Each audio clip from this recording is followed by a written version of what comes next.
Do you want more from your Etsy shop? Do you have a dream of not just making a few bucks here and there, but earning a substantial income from your business? If so, then this video is definitely for you, because today I'm going to share 4 tips on how to take your Etsy shop from side hustle to full-time career and how to finally earn that income that you've been dreaming of.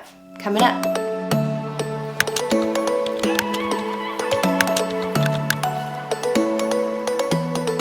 Hey friends, welcome back. If you're new here, I'm Kate. I'm a wife, mom, Etsy seller, and business coach, and I have a heart for those of you who are wanting to make your small business successful so that you can work from home, on your terms, spending more time with your family and friends, and on the things that are important. I've been so blessed to have success making my Etsy shops my full-time career, and I want to help you do the same. Make sure to subscribe to our channel if you're not yet, and tap the little bell to turn on your notifications so you don't miss any of our new videos. Before we dive into the 4 tips, I do want to let you guys know that we are going to be starting our Q&A live sessions in January. You can hop on, I'll be on there live answering your questions, anything and everything small business related, Etsy, life, whatever you want to ask me. So that first session is going to be on January 16th at 11 a.m. Eastern time on our channel. And let's take a quick moment to look at our Etsy shop of the week. Congratulations to Candace Fabrics and More. Thank you for supporting this channel. Make sure to comment down below for a chance for your Etsy shop to be shouted out in our next video. Okay friends, so the first thing I need to mention is the importance of knowing what your goal is for your Etsy shop. If you're truly just wanting to do Etsy as a hobby or as a side hustle just to have fun and bring in a little extra, then that is totally fine.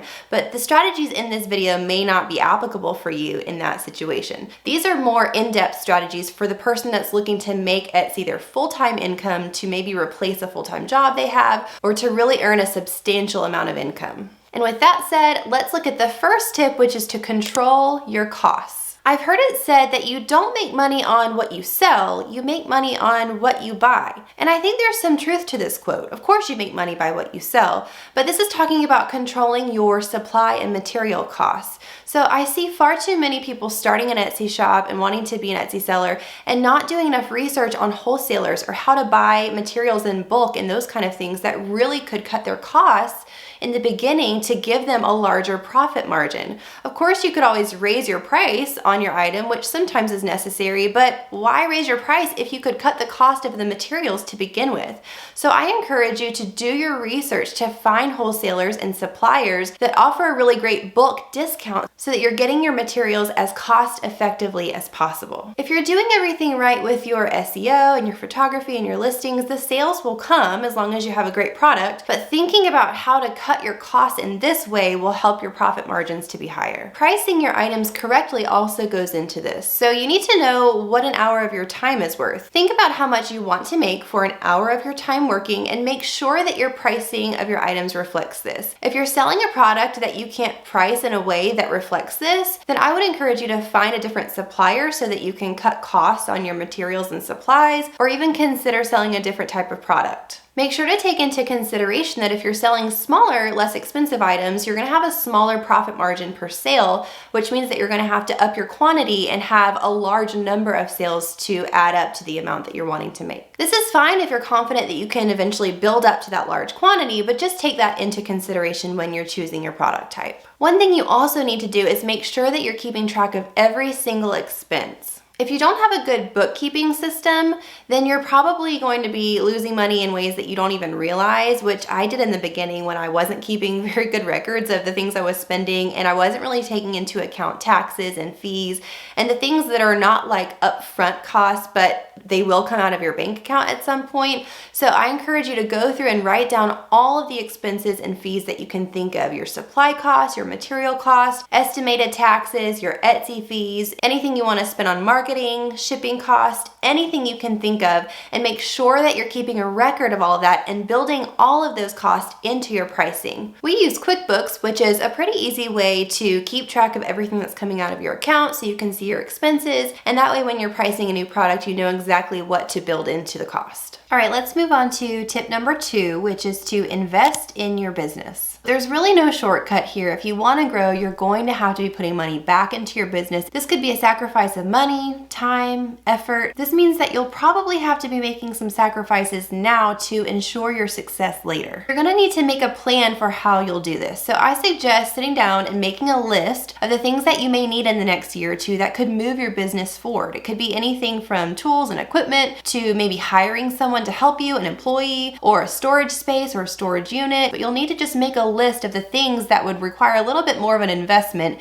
to move your business forward. Then you'll need to think about the amount of surplus that you have or that you think you may have in the next year or so, and figure out the amount of money that you can put aside to reinvest back into your business. An example of this from our business this past year was that we decided we wanted to invest in a laser cutting machine. The reason for this was that we had one piece of one of our products that we were hiring out to a vendor and paying a certain amount per piece, and we figured if we actually just set aside the money and invested in buying our own laser cutter and doing the work ourselves, yes, it would be an initial sacrifice because they're definitely not inexpensive, but we would be able to make that amount back throughout the year from just doing the work ourselves and not having to pay that vendor every single time we needed that piece, which was a lot. And we've actually already paid off that laser and made more from doing the work ourselves. So that's an example of how an initial sacrifice for an investment can pay off in the long run. Once we had the laser, we actually decided to go ahead and just open up a second shop using that laser to make different types of products. So that's one way that when you invest in equipment or tools, you can actually be creative and think outside the box on how you can maximize the potential of the asset that you just invested in. This kind of thinking reflects long-term vision, not just living paycheck to paycheck. And I understand, of course, when you're first starting, you may need to live paycheck to paycheck, but if you really want to build and grow your business into a full-time income, at some point you're gonna have to shift your thinking to that long-term vision and start planning for the long term. All right, let's move on to tip number 3, which is to plan ahead for each season. So if you're gonna turn your Etsy shop into a full-time career, you're definitely gonna need to plan ahead and prepare for each season, which means you're thinking about which new products you're going to launch for that season and what materials and supplies that you'll need to buy ahead of time. You're going to want to make projections for each season of the upcoming year on what you think your sales will be like. So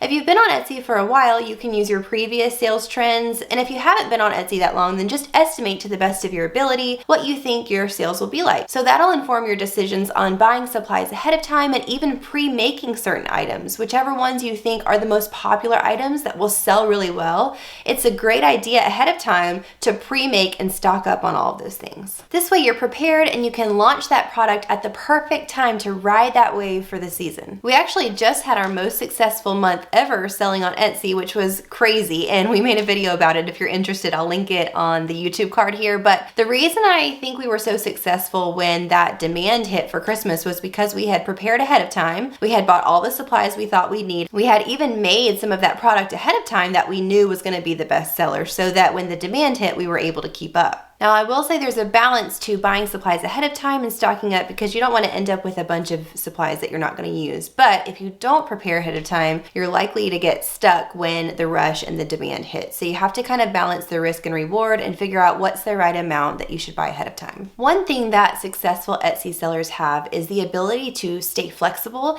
and to notice when styles are shifting, when old trends are phasing out and new trends are on the rise and coming in. It's the ability to learn, unlearn, and relearn over and over again. This will ensure that you stay ahead of the curve with what's current. Think about how trends within housing have changed over the years. Everyone loves open concept floor plans now, but it didn't used to be that way 20 years ago. And think about hardware finishes. It was brass, then it was silver, now it's gold. Everyone loves different things at different times, and trends come and go. And it's the same with products. Every successful Etsy seller has to be able to stay on top of trends and what's coming and going and be ahead of the curve in launching new products that are on trend and currently selling. You really just have to always be on your toes and always trying new things. All right, friends, we're ready for our 4th tip, which is to shift your mentality. To be successful long-term on Etsy, you need to be thinking long-term. You have to shift your thinking from side hustle to career, from day to day to long term. You should really be thinking, what can I do today to get me to where I want to be in 5 years? I know that's not the most fun way to think about it, and it's definitely not an overnight hack, but it's what's going to get you that long-term success and give you the ability to make that full-time income. The people who make it on Etsy are the ones that swing for the fences. They're the ones that really go all in and give it their best try. The temptation far too often is to underinvest and play it safe, and when you have this kind of thinking, you kind kind of limit yourself to the side hustle mentality or to the hobby mentality. But when you want to make a full-time income, you're going to have to make some sacrifices. You're going to have to work some long hours. You're going to have to be willing to reinvest back into your business to set yourself up for the future.